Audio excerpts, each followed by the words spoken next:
Pack your things. I am done, and you will not see a dime." He said the words like he was reading a verdict prepared months in advance. But right when I thought I was being erased, a single detail slipped out. The entire plan to bury me alive began to crack. They thought I would kneel from shame. They did not know I would turn that shame into evidence.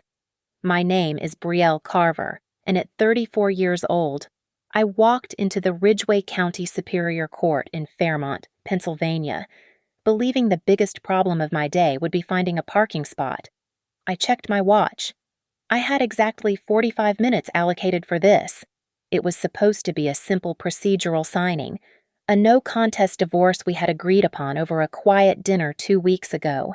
I had a shift starting at 2 o'clock, and my biggest concern was whether I would have time to grab a sandwich before logging into the risk assessment server. I stopped at the small coffee kiosk in the lobby to steady my nerves. The air in the courthouse smelled like floor wax and stale anxiety. "1 black coffee, please," I said. The barista swiped my card. She frowned and swiped it again. "It's declining, miss." I felt a prick of heat on the back of my neck. That is impossible. "I just got paid yesterday. Please try it again." She sighed, a sound that seemed to echo in the sudden silence of the line behind me, and inserted the chip. The machine beeped a harsh rejection tone. I pulled out my phone and opened my banking app. The screen flashed red. "Account frozen. Court order case number 44B. I don't have any cash," I whispered, stepping out of line. The shame was instant and physical. It felt like a layer of heavy wool wrapped around my throat. I left the coffee on the counter and walked toward the elevators, my hands trembling. I entered courtroom 4B expecting to see a board mediator and my husband, Evan. Instead, the atmosphere was heavy enough to crush bone. There was no mediator. Evan sat at the defendant's table, but he was not alone. Next to him sat a man in an immaculate charcoal suit. I recognized him from the business section of the newspaper. Calvin Rourke. He was a corporate shark who did not handle divorces. He handled hostile takeovers. "Mrs. Kincaid," Calvin Rourke said. He did not call me Ms. Carver. He stood up, smoothing his tie. "We are not here to mediate a separation. We are filing a petition for involuntary bankruptcy regarding the marital estate, citing distinctive and extensive fraud." I froze halfway to the chair. "What? That's ridiculous. Evan, tell him." Evan did not look at me. He studied the grain of the wooden table like it was the most fascinating thing in the world. "Your Honor," Calvin continued, his voice smooth and lethal. "We have evidence that Mrs. Kincaid has leveraged the family assets to secure unauthorized commercial loans. We are moving to freeze all assets immediately to prevent capital flight." The judge looked at me. I saw zero sympathy in his eyes.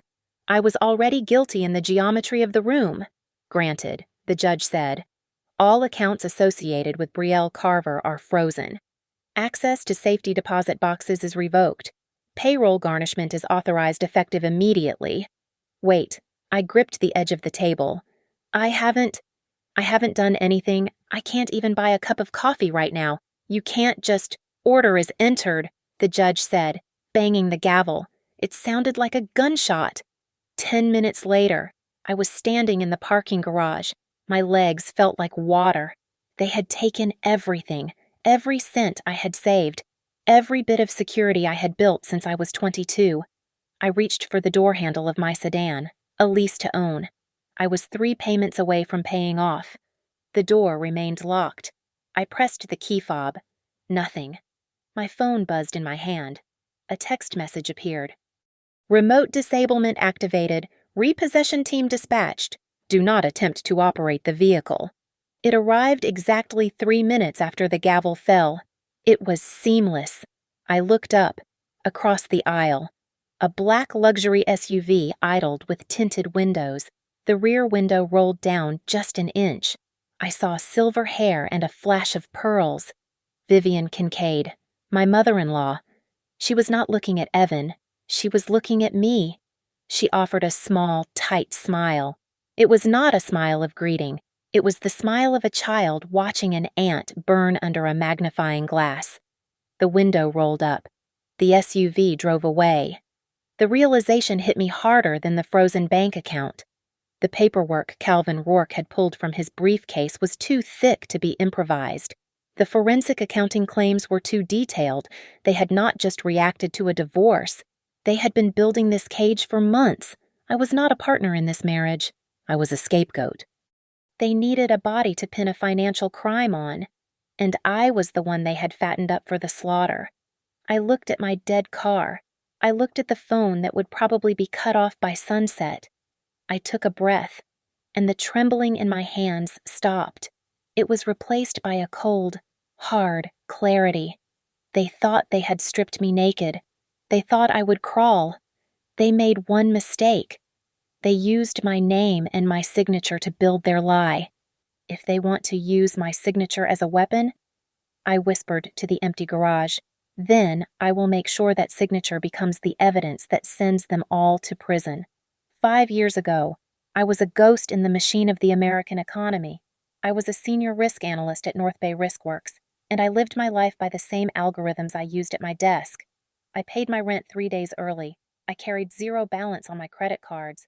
My credit score was a pristine 810. I was boring, disciplined, and fiercely proud of the fact that I owed nothing to anyone. I had built a fortress of solitude out of receipts and ledger entries. Then Evan Kincaid walked in. He did not look like a predator. He looked like a lost boy who needed someone to hold a flashlight for him. He talked constantly about family, about tradition, about the warm, chaotic dinners I had never had. He made me feel like my solitude was a wound that only he could stitch up. I thought I was falling in love with a man who valued connection. I did not realize I was being interviewed for a vacancy. The first time I met his parents, the air in their dining room felt thin. Vivian and Howard Kincaid sat at opposite ends of a mahogany table that was too long for 4 people. They did not ask about my dreams or my childhood. They asked about my student loans. "You have such a clean background." Brielle, Vivian had said, slicing her steak with surgical precision. "No debt, no baggage, it is." Rare these days. "I believe in being prepared," I had answered, thinking I was impressing them. Howard had nodded, looking at Evan. "She is sturdy. Good foundation." They were not complimenting my character. They were appraising my collateral. The trap did not snap shut all at once. It closed by inches. Usually in the kitchen, usually while the television was blaring in the background to distract me. I remembered a Tuesday night, raining hard outside. Evan slid a stack of papers across the granite island next to my plate of pasta. "I just need a signature right here," he said, his voice casual. "It is for the new insurance bundle. I want to make sure you are covered on the house policy." I wiped my hands on a towel and picked up the pen. Instinct took over. I flipped to the second page, scanning for liability clauses. Evan let out a heavy, wounded sigh. He dropped his fork. "Really, Brielle?" he asked, his eyes wet and hurt. "I am trying to take care of us. Do you trust me? Or are you analyzing me right now?" I hesitated. I looked at the dense legal text, then at my husband's pained face. I do this for a living. Evan, it is a habit. It feels cold," he said softly. "It feels like you think I am trying to hurt you." I felt a spike of guilt. I was ruining the domestic peace he offered because I was too rigid, too professional. So I capped my instincts. I signed on the line he pointed to. I did not see that the header of the document was folded under the previous page. There were signs I chose to ignore. 6 months ago, I found a letter in the recycling bin. It was a credit monitoring alert warning of a hard inquiry from a commercial lender. Evan, I had held the paper up. "What is this?" he laughed, grabbing a beer from the fridge. "Oh, it is a glitch. I called them yesterday. They mixed up our file with my dad's business again. It is annoying, but handled. I let it go." I was tired. I wanted to be a wife, not an auditor. But the memory that cut the deepest was from last Thanksgiving. I was coming down the hall with a tray of appetizers when I heard voices in the study. The door was cracked open. "Just keep her name on the paper," a voice said. "It was Howard. She has the clean record. We need the liquidity." "It feels risky," Evan's voice replied, but he did not sound protective. He sounded nervous about getting caught.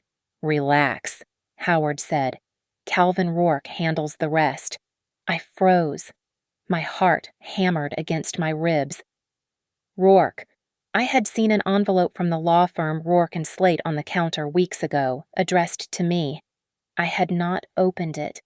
I had been terrified that opening it would make some terrible reality true. I had been afraid it was a divorce petition or a lawsuit that would shatter the fragile life I had built. I walked back to the kitchen and stared at the deviled eggs, my hands shaking. I told myself I had misheard. I told myself they were talking about estate planning.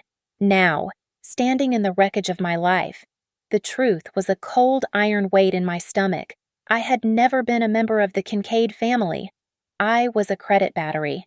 They had drained me dry, and now they were discarding the empty shell. I ran 6 blocks to the nearest branch of First National. My heels blistered my feet, but the physical pain was a distraction from the nausea rolling in my stomach. I burst through the glass doors and marched straight to the desk of the branch manager, a man named Mr. Henderson, whom I had known for 3 years. "I need you to print everything," I said, my voice tight.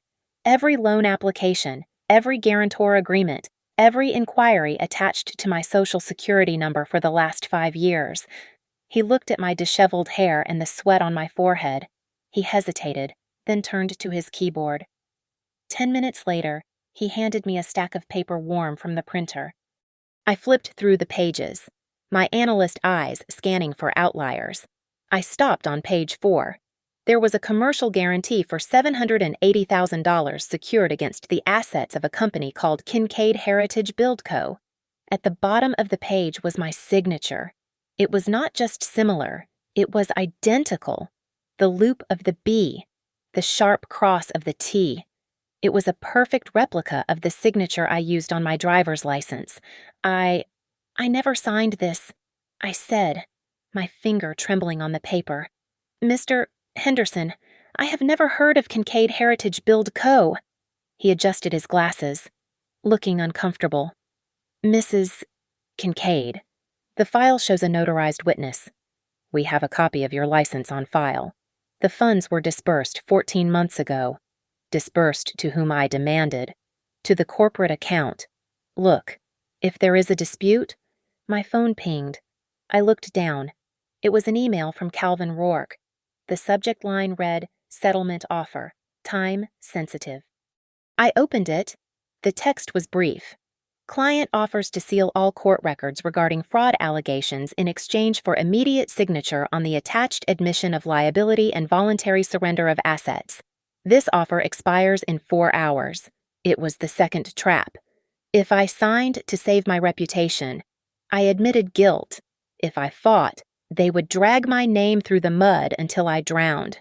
I shoved the papers into my purse and ran out. I needed my original files. I needed the tax returns I kept in the fireproof safe in our bedroom closet. When I unlocked the apartment door, the silence was heavy. The place looked undisturbed, but as soon as I walked into the bedroom, I knew. The closet door was ajar. I knelt before the small safe. The door was open. The digital keypad had not been forced. Someone had keyed in the code. It was empty. My birth certificate, my passport, my old tax returns, the prenuptial draft I had refused to sign 5 years ago. Gone. It was not a robbery. It was a surgical removal of my identity. My phone rang. The screen said North Bay Risk Works, HR, Brielle. The voice was Sarah, the HR director. She sounded robotic. "Sarah, listen. I am having a personal emergency. I need to Brielle. Stop." She interrupted. We received a notification regarding a pending civil action involving significant financial fraud. Under the bylaws of the firm, you are a compliance risk. We are placing you on unpaid suspension, effective immediately pending an internal investigation. You can't do that, I stammered, gripping the edge of the dresser. I haven't been charged with anything.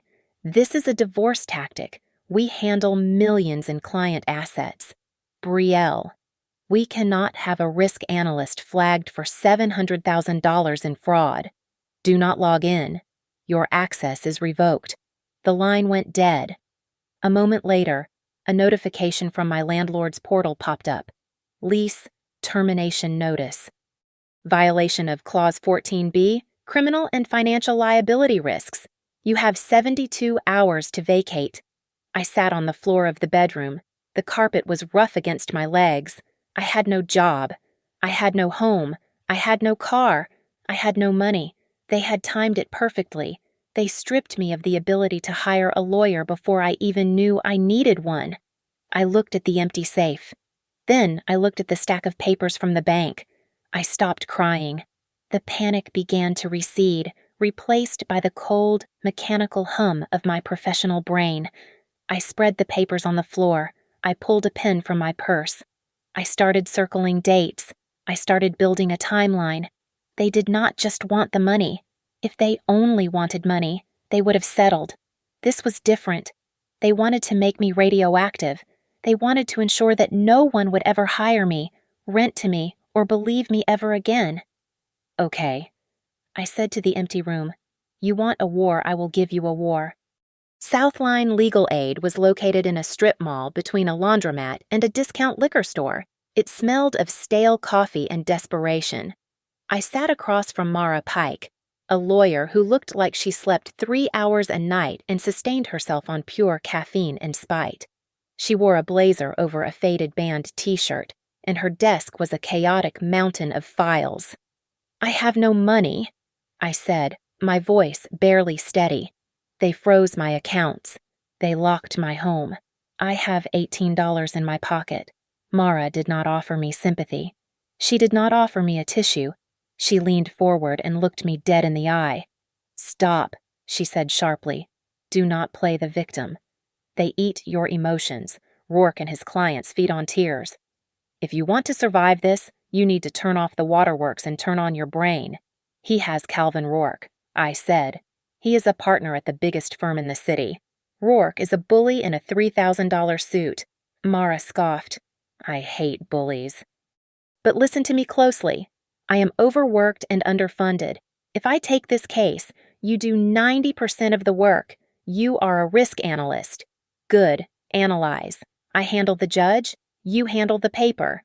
She grabbed a yellow legal pad and shoved it toward me. Here is the plan, she said. We demand the wet ink originals. Not digital copies, not PDFs. We want the actual piece of paper with the ink on it. We want the notary journal. If they claim you signed it electronically, we demand the IP logs and the device ID. You need to find every discrepancy in that file. I nodded, gripping the pen. I can do that.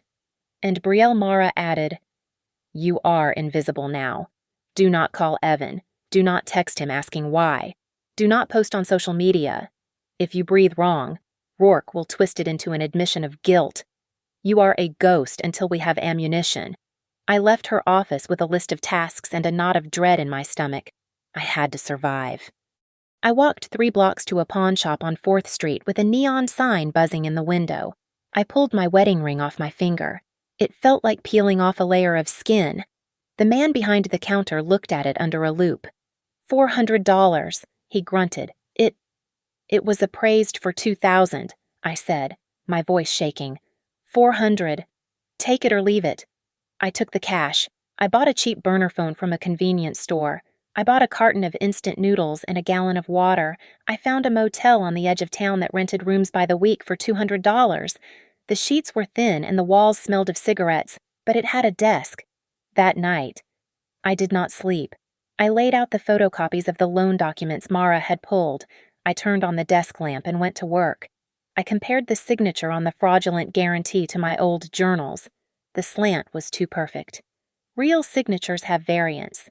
This one was a stamp. I looked at the date of the loan disbursement, November 12th. I froze. I pulled up my old calendar on my phone, scrolling back 2 years. I was not even in the state, I whispered to the empty room. I was in Chicago for the Midwest Risk Summit. I circled the date so hard the pen tore through the paper. The next morning, I called Mara from the burner phone. I found a gap. I said, "The date is wrong. I have flight records." "Good," Mara said. "I am filing an emergency motion for an evidentiary hearing.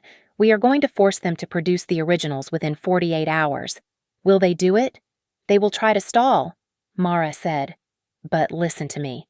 Calvin Rourke is not used to being pushed back. He will get nasty. He will use dirty tricks to break you before you can prove a thing. Watch your back, Brielle." I sat at the wobbly desk in my motel room, my eyes burning from staring at a spreadsheet for 6 straight hours. To keep the lights on, I had taken a freelance data entry gig under a pseudonym. It was mind-numbing work, verifying vendor addresses for a regional logistics firm. Then, row 402 stopped me cold. Post Office Box 881, Fairmont, Pennsylvania. I knew that box. It was the billing address for Kincaid Heritage Build Co., the entity holding the loan that was currently ruining my life. But on this spreadsheet, it was listed for a different company, Stone Hollow Consulting LLC. I switched tabs to the Pennsylvania Department of State Business Search. I typed in Stone Hollow Consulting. The registered agent was not Evan. It was a man named Gregory Vane. I recognized the name immediately. He was Vivian's second cousin, a man I had met once at a Christmas party who spent the entire night complaining about his alimony payments. I started drawing on the back of a pizza box because I could not afford a whiteboard. I drew a circle for the loan. I drew an arrow to Build Co. Then I drew a thicker arrow to Stone Hollow.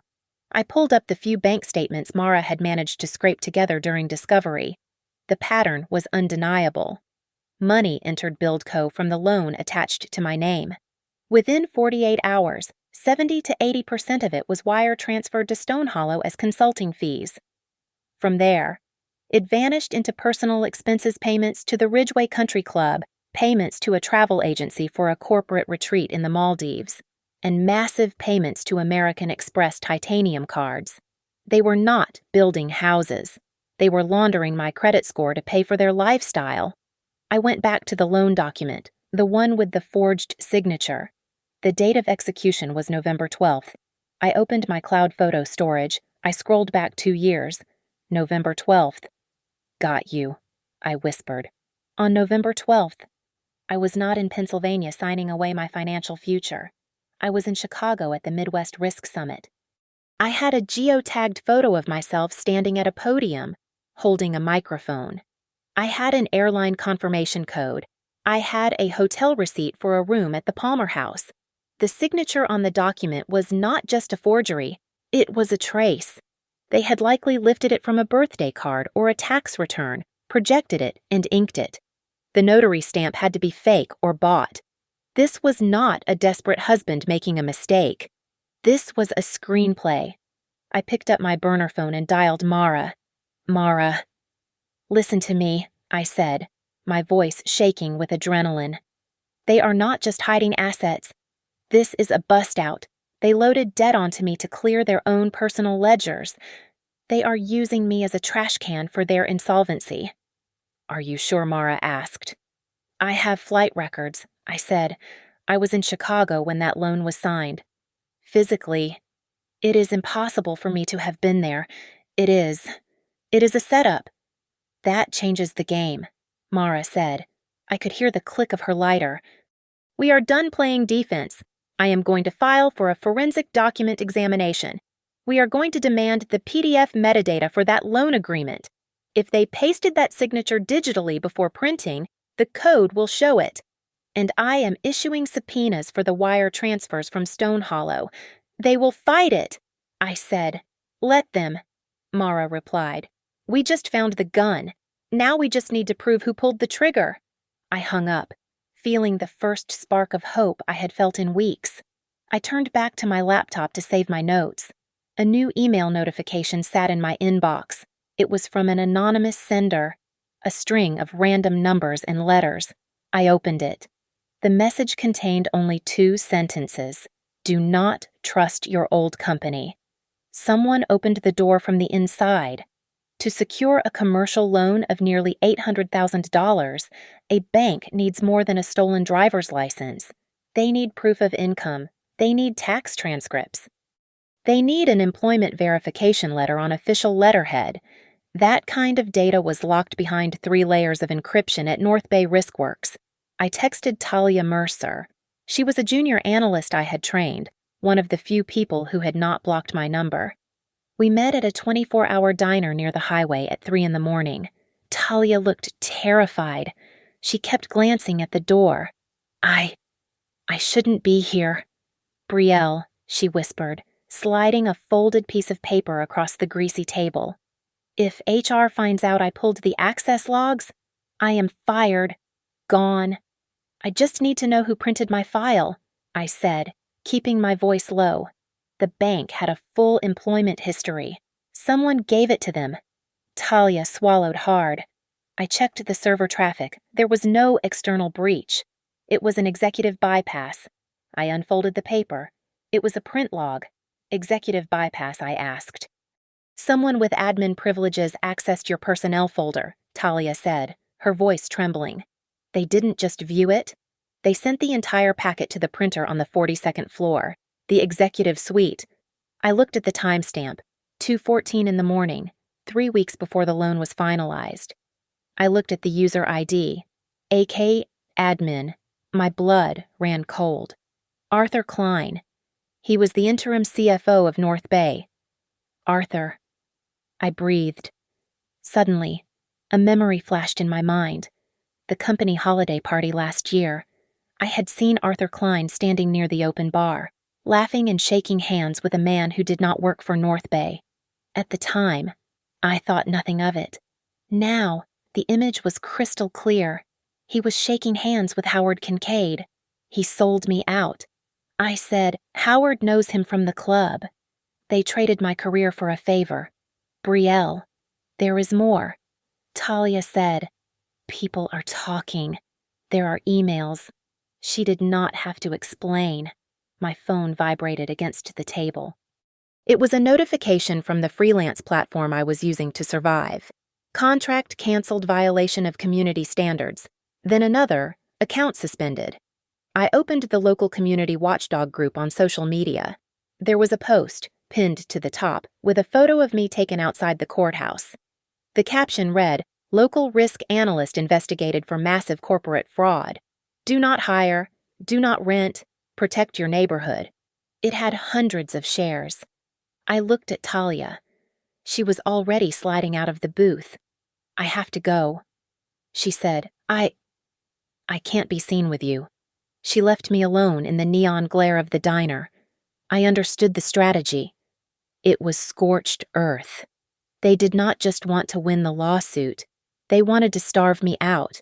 They wanted to make sure I could not afford a lawyer, could not pay rent, and could not fight back.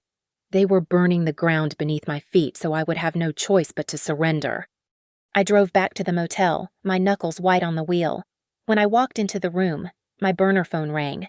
It was Mara. We have a problem, Mara said. Her voice was tight. I know, I said. They are destroying my reputation. It is worse than that, Mara said. Rourke just filed a new motion. He is not just asking for current assets. He filed a motion to attach and freeze all future assets, including any potential inheritances, trusts, or beneficiary distributions. I stopped breathing. The room spun. They were not just looking for the money I had earned. They were hunting for the secret I had buried 15 years ago. They were hunting for the one thing I had sworn never to touch. I went back to the apartment one last time during the strictly monitored 1-hour window the court allowed for retrieving personal essentials. The place had not been ransacked. It was terrifyingly tidy. The pillows were fluffed and the blinds were drawn. But when I checked the loose floorboard in the back of the linen closet, my stomach dropped. The metal lockbox was there, but the old shoebox I kept inside it was gone. It contained nothing of monetary value. It held only letters from a Swiss boarding school and my adoption papers from 20 years ago. My phone buzzed in my pocket. It was a text from a number I did not recognize. "We know who you are. We know who your real guardian is." I felt the blood drained from my face. I drove straight to Mara's office, ignoring the speed limits. I sat in her creaking chair and stared at the floor. "You need to tell me the truth," Mara said, her voice hard. "Who is the guardian?" Rourke is hinting at a massive undisclosed asset pool. "If you are hiding money, I walk." "I am not hiding money," I said. "I am hiding a name." My legal guardian was Rowan Carver. Mara dropped her pen. It clattered loudly on the desk.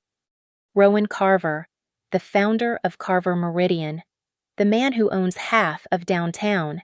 He was my father's brother," I explained, the words tasting like ash. "He took legal guardianship when I was 12 after the accident. I emancipated myself at 18. I have not taken a dime from him in 15 years. I cut ties. I wanted to be Brielle Carver, not the Carver heiress." "This is bad," Mara said, rubbing her temples. "This is a trap. If the judge thinks you have a private equity safety net, my argument that you are destitute looks like a lie. They are freezing your future assets because they think you are sitting on a trust fund. They want to force you to tap into his money to pay their fraudulent debt." "I won't ask him for help," I said. "You don't have to ask him for money," Mara said, "but you have to neutralize the shadow. I need legal proof that you have no access to his capital. You need to get him to sign an affidavit of disinheritance." I did not want to see him.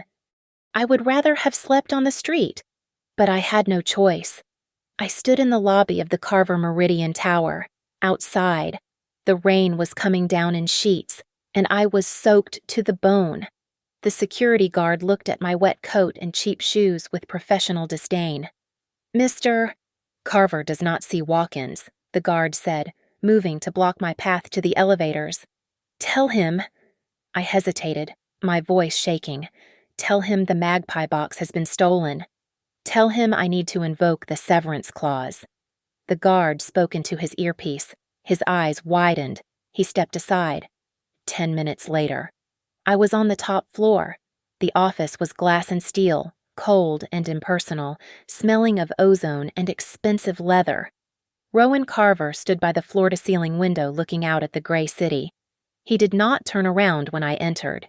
He looked exactly as I remembered him, tall, immaculate, and utterly devoid of warmth. "You look terrible, Brielle," he said. "They are trying to bankrupt me," I said. "And now they know about you. They stole my papers. They are going to use your name to justify freezing me out of existence." "I know," Rowan said. He turned around. His face was a mask of indifference. Vivian Kincaid reached out to my legal team this morning, a polite inquiry about familial solvency and settlement options. "I need a sworn affidavit," I said, stepping forward. "I need you to state that I have no access to your funds, that I am not a beneficiary, that I am nothing to you." Rowan walked to his desk. He did not sit. He picked up a document bound in a blue folder. "I could do that," he said. "But that is a defensive move. I do not play defense." He slid the paper across the polished wood. "What is this?" I asked. "It is an assignment of debt," Rowan said. "A subsidiary shell company I control purchased the commercial loan from the original lender 3 days ago. Technically, Kincaid Heritage Build Co. now owes me $780,000, but they do not know that yet. The filing has not been made public." I stared at him. "You bought the debt. Why? Because I own the paper," Rowan said, "which means I own the standing to sue. So tell the court," I said, my voice rising. "End this. If you show this to the judge, the case against me collapses." Rowan shook his head. His eyes were hard like flint. "No," he said softly. "If I intervene now, they settle." They blame a clerical error and walk away. I do not want them to retreat. Brielle. He leaned forward, his voice dropping to a dangerous whisper. I want them to walk into that courtroom and lie. I want them to commit perjury regarding a debt that they do not realize I hold. I want them to commit a crime one more time, right in front of the judge. The evidentiary hearing reopened at 9 o'clock sharp on a Tuesday morning. The atmosphere in courtroom 4B had shifted. It no longer felt like a place of law. It felt like an operating theater where the patient was expected to die on the table. Calvin Rourke stood at the plaintiff's table. He did not look at his notes. He looked at the judge with the relaxed confidence of a man who had already seen the score. Beside him, Evan sat hunched over, staring at his hands. But it was Vivian Kincaid who drew my eye. She sat in the first row of the gallery wearing a black dress with a high lace collar. It was an outfit designed for a funeral. She caught my gaze and offered a small, sympathetic nod that made my skin crawl. She was dressed to mourn my future. Your Honor, Calvin said, his voice smooth and projecting to the back of the room. Since our last session, a new piece of evidence has come to light. We move to admit Exhibit G. It is a debt acknowledgement form signed by Ms. Carver just 4 nights ago. My heart hammered against my ribs. That is a lie, I whispered to Mara. Objection, Mara said, standing up. We have received no discovery on this. It was obtained late last night, Calvin countered. We also have security footage from the parking lot of the Blue Anchor Bar where the transaction took place. The bailiff dimmed the lights. A monitor to my left flickered to life. The video was grainy and black and white. It showed a woman in a long coat standing near the trunk of a car. The hair was styled exactly like mine. The height was right. The woman took a clipboard from a man in a hoodie, signed it, and handed it back. The timestamp read 11:30 at night. As you can see, Calvin narrated, the defendant is clearly meeting with illicit lenders to restructure her debt off the books. This proves she is actively managing the funds we are trying to freeze. The lights came back on. The judge looked at me. His expression was no longer neutral. It was impatient. Ms. Carver, the judge said. Where were you on the night of the 16th at 11:30? I froze. My mind raced back to that night. I was in my motel room. I was eating instant soup and watching a documentary on a laptop with a cracked screen. I had not spoken to a soul. I was at my motel. I stammered, my voice sounding thin and weak in the heavy silence. Can anyone corroborate that the judge asked? No, I said. I was alone. I am always alone these days. The silence that followed was damning. To the room. I did not look like a victim. I looked like a cornered liar with no alibi. Calvin seized the moment. Your Honor, this pattern of deception is escalating, he said, buttoning his jacket. We move to bypass the temporary freeze and move straight to immediate liquidation of assets to satisfy the creditors before the funds vanish completely. Objection, Mara shouted, slamming her hand on the table. This is an ambush. That video is blurry and inconclusive. You cannot liquidate a person based on a shadow. The court is inclined to agree with the plaintiff, the judge said, picking up his pen. The risk of flight and dissipation of assets is too high. I looked back at Evan. His face was the color of old paste. He was sweating. He knew the woman in the video was not me. He knew exactly who they had hired to wear that wig. But he did not look at me. He stared at the water pitcher on the table like he was afraid it would bite him. Vivian leaned forward from the gallery bench. She was close enough that I could smell her expensive perfume. You should have just signed the papers in the kitchen. Brielle, she whispered, her voice like dry leaves. Now you lose everything. I felt a scream rising in my throat. I wanted to stand up and flip the table. I wanted to scream that they were criminals. Mara gripped my hand under the table. Her nails dug into my skin. Don't, she hissed. Do not give them the reaction. If you scream, they win. The judge opened the folder. He aligned the liquidation order. He uncapped his pen. "Unless there is any other substantial reason to delay." The judge began. The heavy double doors at the back of the courtroom swung open. They did not open quietly. They hit the backstops with a dull, heavy thud that stopped the judge mid-sentence. Heads turned. The silence in the room changed texture. It went from tense to terrified. Rowan Carver walked in. He was not wearing a raincoat. He was wearing a navy suit that cost more than the judge's annual salary. He did not have an entourage. He did not have a briefcase. He held a single sheet of paper in his hand. He walked down the center aisle with a stride that was calm, predatory, and utterly silent. He did not look at me. He looked straight at the bench. Calvin Rourke turned around to see who had interrupted his victory. I saw the moment recognition hit him. His confident smirk vanished. His jaw went slack. He took a half-step back, bumping into his own chair. Rowan stopped at the gate. He looked at Calvin Rourke, then at the judge. "I apologize for the interruption, Your Honor," Rowan said. His voice was low, but it carried a weight that made the air feel heavy. "But I believe the plaintiff is about to ask this court to liquidate an asset that belongs to me." Rowan Carver placed the single sheet of paper on the judge's bench. The sound of the paper hitting the wood was softer than a whisper, yet it silenced the entire room. "This is a notarized assignment of debt," Rowan said, his voice devoid of theatrics. "My holding company purchased the commercial loan in question from the original lender 72 hours ago. As of this moment, I am the sole creditor of Kincaid Heritage Build Co. Mr. Rourke and his clients have no standing to petition for bankruptcy on this debt because they no longer own it."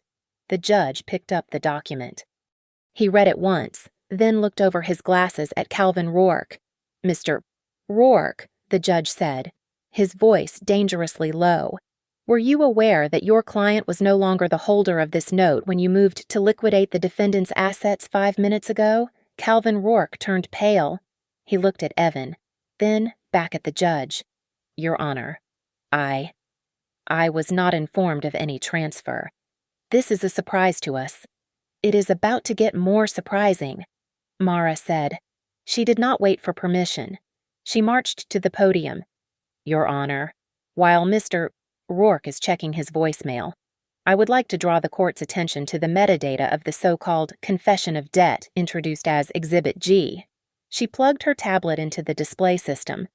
"The file properties show this document was created yesterday afternoon at 4 o'clock, Mara said, pointing to the screen.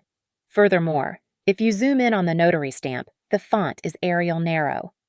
The official state seal uses Times New Roman. This is not a legal document. It is a Photoshop project." "Objection," Calvin shouted, though his voice cracked.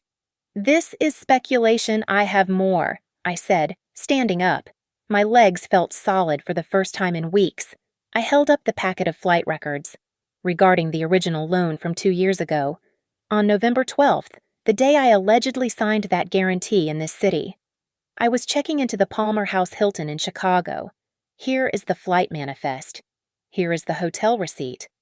Unless I learned to teleport, I did not sign that paper. Calvin looked like a man trying to hold back a landslide with an umbrella. He wiped sweat from his upper lip and pointed a shaking finger at Rowan. "This is a coordinated attack," Calvin yelled. "The defendant is a Carver.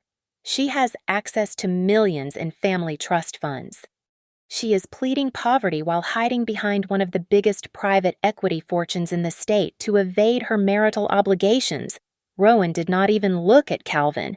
He handed a second document to the bailiff. "This is a deed of severance," Rowan said calmly. "Brielle emancipated herself at 18. She legally severed all ties to the Carver estate. She has no trust. She has no inheritance. She has no access to my capital.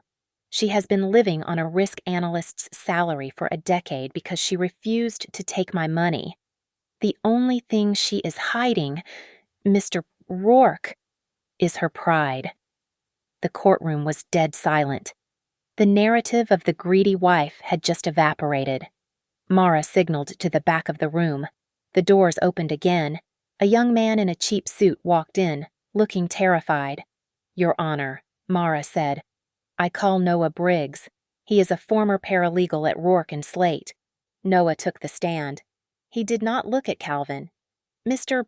Briggs," Mara asked, "are you familiar with a strategy called the squeeze?"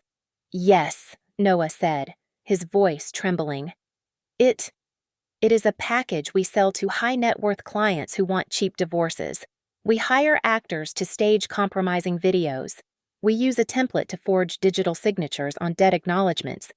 The goal is to terrify the spouse into settling before discovery begins." "And the video shown earlier," Mara asked. "It was filmed last Tuesday," Noah whispered. "In the parking lot behind the firm.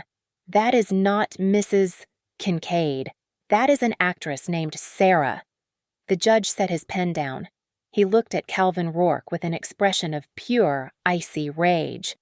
"Bailiff," the judge said, "lock the doors.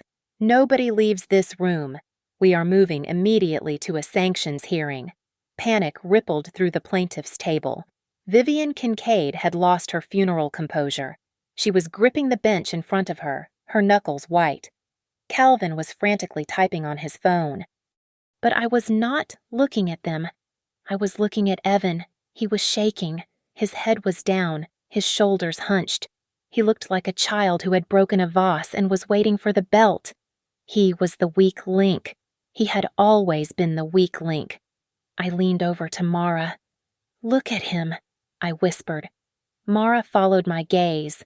"He is ready to vomit," she noted. "He is a coward," I said. "He can't handle the pressure. If Rourke goes down, he will drag Evan with him. Evan knows it." I looked at my husband, the man who had promised to love me, who had sold me for a credit line. "Put him on the stand," I told Mara. "He will break. I know exactly which button to push." Mara stood up. She smoothed her blazer. "Your Honor," she said, her voice ringing clear in the locked room. "The defense calls Mr. Evan Kincaid to the stand as an adverse witness." Evan's head snapped up. His eyes met mine, and in that second, I saw the end of his world. Evan climbed into the witness box like a man walking to the gallows. His hands shook so violently that the microphone rattled against its stand. Mara approached him slowly. She did not yell. She did not pace. She simply leaned against the railing and looked him in the eye. "Mr. Kincaid," Mara said, her voice deceptively soft. "I will ask you one time. Did you witness Brielle Carver sign the loan guarantee document dated November 12th? Evan looked at Calvin Rourke. Calvin gave a subtle, warning shake of his head. I believe she did," Evan stammered, sweat beading on his forehead. It was a long time ago." Rowan Carver stood up from the gallery. He did not approach the bench. He simply spoke from his place in the second row, his voice cutting through the room like a razor. "Mr. Kincaid," Rowan said, "I currently hold the debt you owe. If you lie to this court right now, I will pursue you personally for every cent of that $780,000 plus legal fees. I will garnish your wages until you are 80 years old. However, if you tell the truth, I will waive your personal liability." "Objection," Calvin screamed, leaping to his feet. "Witness intimidation." "Overruled," the judge barked, glaring at Calvin. "The witness will answer." Evan looked at his mother. Vivian's eyes were wide and furious, willing him to hold the line.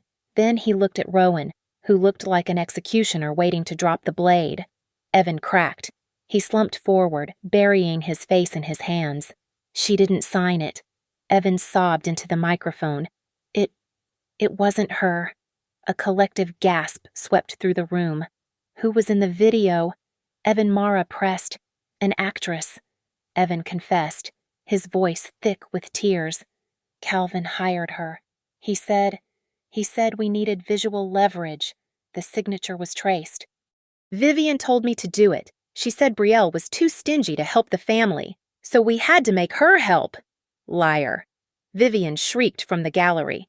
You spineless coward! The judge banged his gavel so hard I thought the handle would snap. Silence. One more word and you will be held in contempt. Mara turned back to the judge. Your Honor, we have traced the funds. The loan proceeds went into Kincaid Heritage Build Co. and were immediately funneled to shell companies controlled by Howard and Vivian Kincaid. They used the money to pay off personal credit card debt, country club fees, and luxury vehicle leases. Not a single dollar was used for business purposes. I stood up then. I had one last nail to drive into the coffin, and they had help from the inside, I said, holding up the server logs. Arthur Klein, the interim CFO of North Bay Riskworks, accessed my personnel file at 2 a.m. He printed my tax returns and employment history to give to Evan. He sold my private data to help them frame me. The judge looked at the pile of evidence. He looked at Calvin Rourke, who had sunk into his chair, staring at the ceiling as if watching his career evaporate. This is the most egregious abuse of the bankruptcy system I have ever witnessed, the judge said. His voice was cold iron. The petition for involuntary bankruptcy is dismissed with prejudice. I am ordering the plaintiff to pay all legal fees for the defense. He paused, looking directly at Calvin and Vivian. Furthermore, I am referring this entire record to the district attorney's office. I am recommending immediate criminal investigations into forgery, wire fraud, perjury, and identity theft regarding Mr. Rourke, Ms. Kincaid, and Mr. Klein. No. Vivian screamed. She lunged toward the railing, her face twisted in ugly, desperate rage. You can't do this. We are the Kincaids. She is nobody. She is just a glorified accountant. 2 bailiffs moved in instantly, grabbing her arms. As they dragged her out, kicking and screaming, the illusion of her high society grace shattered completely. She was just a criminal in a designer dress. Calvin Rourke did not scream. He sat in silence, realizing the roof had just collapsed on his head. The courtroom began to clear, buzzing with the electric shock of the verdict. I did not celebrate. I did not smile. I felt a heavy, exhausting peace settle over my shoulders. I walked toward the exit. Evan was still sitting in the witness box, looking small and broken. He looked up at me, his eyes pleading for some kind of absolution, some kind of acknowledgement of our 5 years together. I stopped. I looked him dead in the eye. There was no hate left in me, just a vast, empty distance. Evan, I said softly. He leaned forward, hopeful. Brielle, you told me to pack my things and that I would not see a dime. You were right. Because I just took back the one thing you cannot buy my name. I turned my back on him and walked out into the rain, which had finally stopped. The air tasted clean. Thank you so much for listening to this story on Lily Revenge Stories. I would love to know where you are tuning in from right now. So please drop a comment below with your city or country. It is amazing to see how far our community reaches. If you enjoyed Brielle's victory, please hit that like button, subscribe to the channel, and smash the hype button to help this story get recommended to even more people.